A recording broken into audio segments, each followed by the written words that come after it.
90 के दशक में जो हम सुनते हैं कि कश्मीर में खुलेआम रेप हो रहे थे, पुरुषों को भगाने की बात कही गई थी, सारी घटनाएं सच है?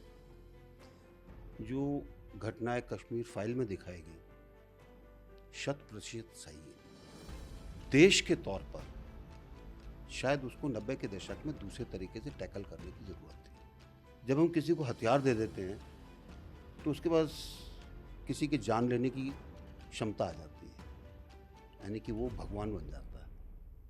वो आपकी हदों से बाहर निकल जाता है।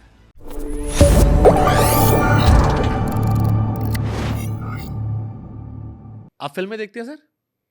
कभी कभी एक फिल्म आई थी कश्मीर को लेकर, आर्टिकल 370, बड़ी चर्चा में रही, बहुत सारी चीज़ें दिखाई गई, कैसे आर्मी के ऑफिसर्स के कत्ल किए गए, इंडियन एयरफोर्स के ऑफिसर्स के कत्ल हुए थे, पॉलिटिकल भूमिकाएं थीं, कई सारे उसके फैक्ट सोशल मीडिया पर ऑलरेडी पहले से मौजूद थे वीडियोस के माध्यम से। कश्मीर, आपने भी खुद कहा, एक घटना में जिक्र किया था कि कई लोग कहते हैं कि अरे ये सब तो इंटेलिजेंस की बात है। 90 के दशक में जो हम सुनते हैं कि कश्मीर में खुलेआम रेप हो रहे थे, पुरुषों को भगाने की बात कही गई थी, सारी घटनाएं सच है? जो घटनाएं कश्मीर फाइल में दिखाई गई शत प्रतिशत सही है। कोई उसमें ना इधर है ना उधर है। घटनाएं पूरी की पूरी, थोड़ा पिक्चराइजेशन होता है वो, पर घटनाएं सब की सब सही है। और मैं ये कहूँगा कि देश के तौर पर शायद उसको 90 के दशक में दूसरे तरीके से टैकल करने की ज़रूरत थी।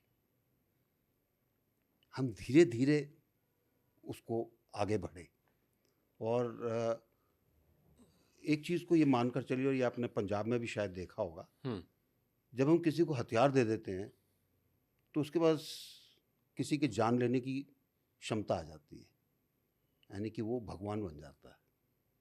वो आपकी हदों से बाहर निकल जाता है। वो बाहर है। तो जो वहाँ से टेररिस्ट भेजे गए, जो अफ़गानी भेजे गए, दूसरे भेजे गए, वो तो सब इसलिए भेजे गए कि वहाँ पे तुमको ये मिलेगा, तुम ये कर सकते हो, और उन्होंने वो सब कुछ किया। उन्होंने दहशत फैलाई कश्मीरियों के अंदर भी, यही नहीं कि सिर्फ उन्होंने पंडितों के अंदर फैलाई। उदाहरण के तौर पर कश्मीर के अंदर ऐसा नहीं था कि हर हर जुम्मे पे सब लोग मस्जिद जाते हैं।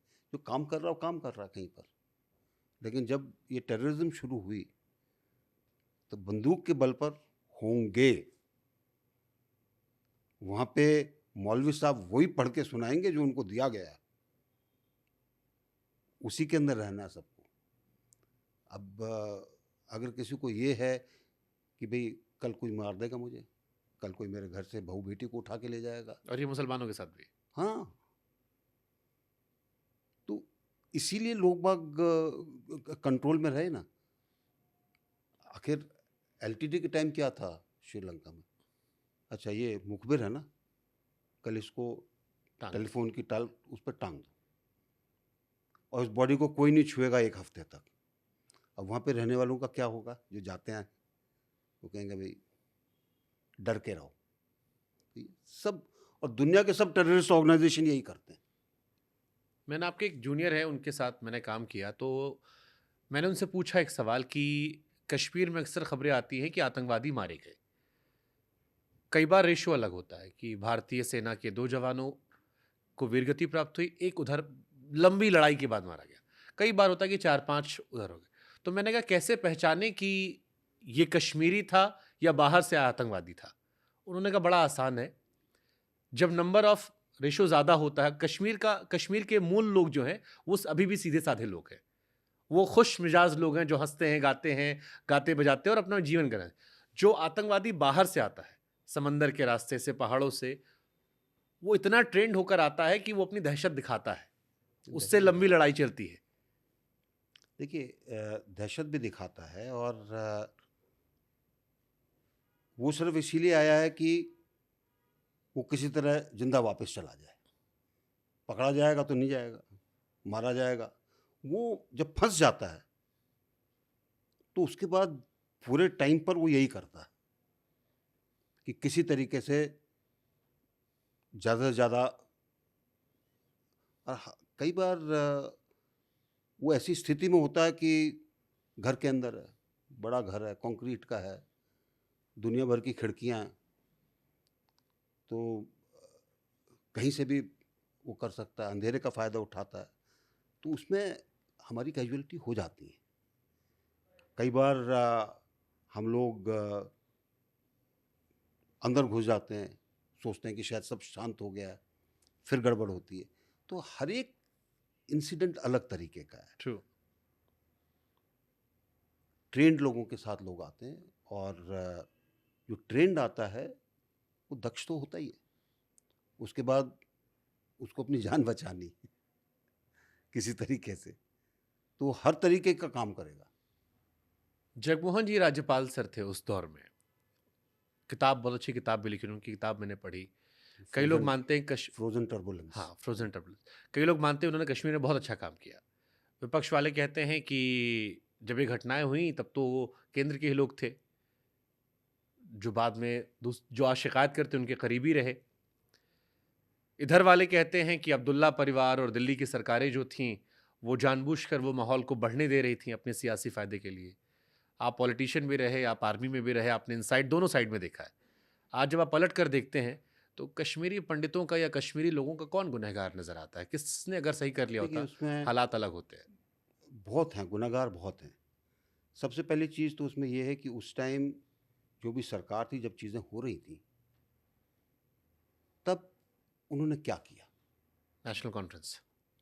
अ, आपको याद होगा, अ,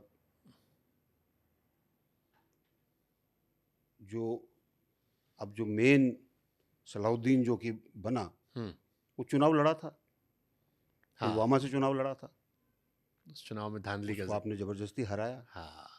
उसी को लेकर उसके मन में ये था कि ये यहाँ पे और कोई कर ही नहीं सकता कुछ भी। एक उसके साथ जमात खड़ी हो गई, पाकिस्तान ने उसका फ़ायदा उठाया, ट्रेनिंग दी गई, उनके साथ अपने ट्रेंड लोग बाग भेजे गए, और उसके बाद दहशतगर्दी शुरू हुई। यानी सियासी तौर पर जो लोगों के साथ जो जनादेश की गद्दारी हुई, उसका उसका उसका साफ फ़ायदा उन लोगों अलगावादी ने उठा लिया। हाँ, और उसके बाद सरकारों को समझ में नहीं आया। पहले सब चुपचाप रहे। गुल शाह कुछ समय के लिए मुख्यमंत्री बने, और उस टाइम जितने स्कूल थे वो तकरीबन वही करने लगे जो कि किसी पाकिस्तानी मदरसे में होता है। जिस तरह की मानसिकता लोगों के अंदर डाली जाती वो डालने लगे। सरकारों ने ध्यान नहीं दिया। क्योंकि आपको एक पपेट सीएम चाहिए था, या पपेट दिल्ली में देखिए, बैठकर। दिल्ली चीज़ तो दिल्ली से चलनी थी ना। आपको आपको सजगता तो वहाँ से होनी चाहिए थी कि करना क्या है। और एक बार लोग बाग पूछते हैं, आपने भी इसका जिक्र किया 370 का, एक दिमागी बाधा थी कश्मीरी के मन में, यानी उसको 370 का वो दिखाकर बेचा गया, भाई तुम तो अलग हो, तुम तो अलग ही देश हो, तुम इधर नहीं हो। ये तो बचपन से मैंने देखा है, क्योंकि फादर की पोस्टिंग थी 60s के अंदर, और स्कूल से छुट्टी है जब हम जाते थे, अच्छा बेटा इंडिया से आए हो, हमें फादर से पूछता था इंडिया का क्या मतलब है, इंडिया के तो सभी हैं। ये घटना मेरे साथ भी हुई जब मैं पहली बार कश्मीर गया सर, और पूछते हैं। डल लेक पे मैं हाँ, गया तो उन्होंने मुझसे सवाल पूछा, आप इंडिया से आए हैं? तो मैंने कहा आप कहाँ से हैं? नहीं नहीं, हम तो कश्मीर से हैं। हाँ, तो ये 370 का जो दिमाग के अंदर घुसा हुआ था, इसको तो बहुत पहले हटाना चाहिए था।